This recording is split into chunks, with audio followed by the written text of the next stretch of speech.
Hello everybody, my name is Duke Whittaker, and today I'm going to talk to you about the death penalty. The death penalty is a form of punishment that has been used for centuries and has been an argumentable issue between the government and the people for decades. The first form of the death penalty was used in 18th century BC, and the first form of the death penalty used in the United States was in the colonies in 1608, punishing George Kendall to death.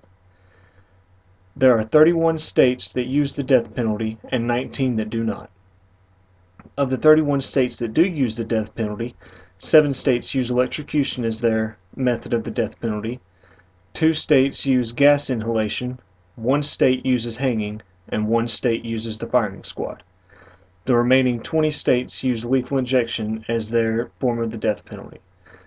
Certain crimes will get people punished by the death penalty, such as murder, treason, terrorism, and espionage. As of January 1st, 2016, there were 2,943 people on death row. A court case that sentences someone to the death penalty costs roughly $1.26 million plus an additional $90,000 per inmate per year for their upkeep. The government and the taxpayers would get a better benefit from their money if the prisoners would be working for their food and be out working doing jobs to benefit their state and their county.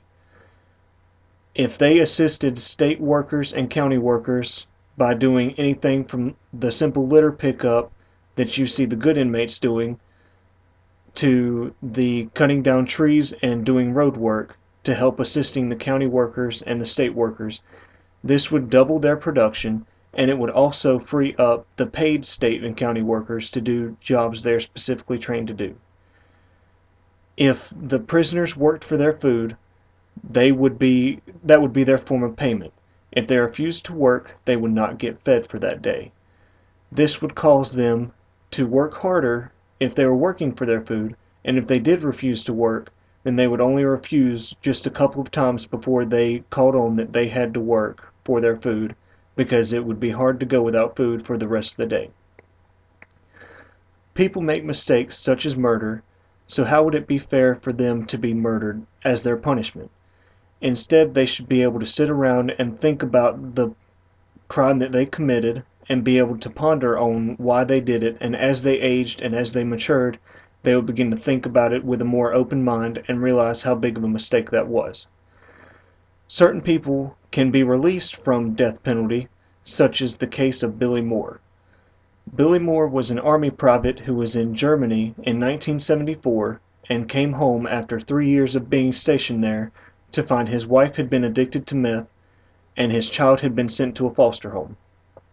He was able to get his child out of foster care, but realized that was not the situation that his child should be growing up in. He ended up finding a small home and renting it there, but had no money because the money that was coming to him from the Army was going to his wife, and his wife would be using that for drug money. He ended up breaking into someone's home, and whenever he had broken in, someone had shot at him, and he shot in the direction where the gunshot came from and ended up killing that person. The next day, the cops had drug him out of his home and arrested him and sentenced him to the death penalty. After a while of being in there, he ended up writing to the person's family that he killed, telling them how sorry he was for the crime he had committed, and explained his situation to them.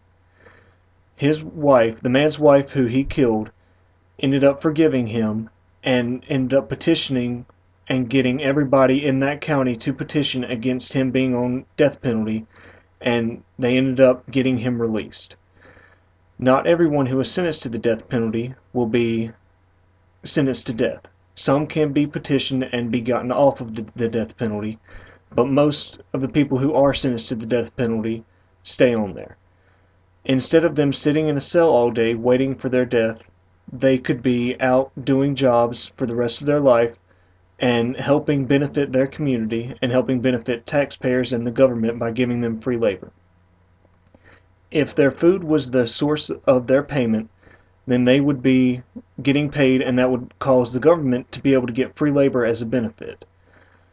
If the prisoners worked for their food, then they would be getting fed by their food, or paid by their food, and this would give the taxpayers a benefit as well.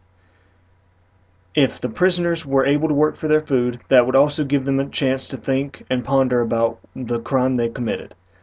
After all, how is it a fair punishment to punish someone who murdered someone with murder? Thank you.